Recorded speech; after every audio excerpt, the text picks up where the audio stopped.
നമസ്കാരം. ഞാൻ ബിജുകുമാർ, ശ്രീ വൈഷ്ണവ ജ്യോതിഷാലയം, കോട്ടയ്ക്കകം, തിരുവനന്തപുരം.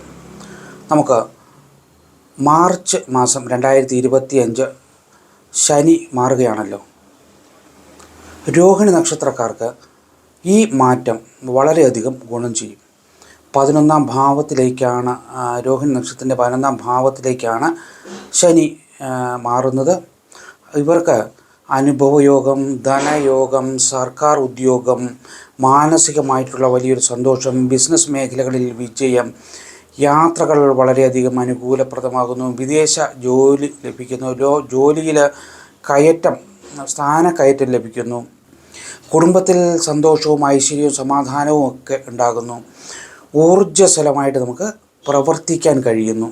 അപ്പോൾ ഇതൊക്കെ വളരെ വലിയ ഒരു നേട്ടമാണ് നമ്മുടെ ഈ ശനി മാറ്റത്തിലൂടെ നമുക്ക് മാർച്ച് 29-ാം തീയതിക്ക് ശേഷം, 29-ാം തീയതി രാത്രി മുതൽ നമുക്ക് ഈ ശനി മാറുന്നത് കൊണ്ട് നമുക്ക് ലഭിക്കുന്ന നേട്ടങ്ങളാണ്. രോഹിണി നക്ഷത്രക്കാരെ സംബന്ധിച്ചിടത്തോളം വലിയ ഒരു നേട്ടം നമുക്ക് തീർച്ചയായിട്ടും ലഭിക്കുന്നുണ്ട്. അപ്പോൾ നിങ്ങളുടെ ജാതകത്തിലുള്ള തടസ്സങ്ങൾ കൂടെ ഒരു ജ്യോതിഷനെയോ ഓൺലൈൻ കൺസൾട്ടിങ്ങിലൂടെയോ കണ്ട് മനസ്സിലാക്കി അതിൻ്റെ പരിഹാരങ്ങൾ കൂടെ ചെയ്തു കഴിഞ്ഞാൽ നിങ്ങൾക്ക് ഈ വരുന്ന ഈ ശനി മാറ്റം 2.5 വർഷം നമുക്ക് ജീവിതത്തിൽ വളരെയധികം നേട്ടങ്ങളും വിജയങ്ങളും ഉണ്ടാക്കാൻ സാധിക്കും.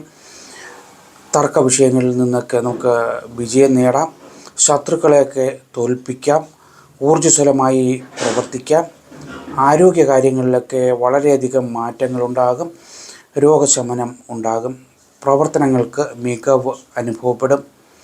തടസ്സങ്ങൾ, പൊതുവെ ഏതൊരു തടസ്സത്തിനും തടസ്സം മാറ്റാനുള്ള മാർഗങ്ങൾ നമുക്ക് തുറന്നു വരികയും ചെയ്യും. അപ്പോൾ ഇത്തരം കാര്യങ്ങൾ നമ്മൾ ശ്രദ്ധിച്ചു കഴിഞ്ഞാൽ നമുക്ക് മുന്നോട്ട് പോകാൻ പറ്റിയ ഒരു കാലഘട്ടം, ജീവിതത്തിൽ വിജയിക്കാൻ പറ്റിയ കാലഘട്ടമാണ് നമുക്ക് ഈ മാർച്ച് 29 ശനി മാറ്റത്തോടു കൂടി രോഹിണി നക്ഷത്രക്കാർക്ക് ലഭിക്കുന്നത്.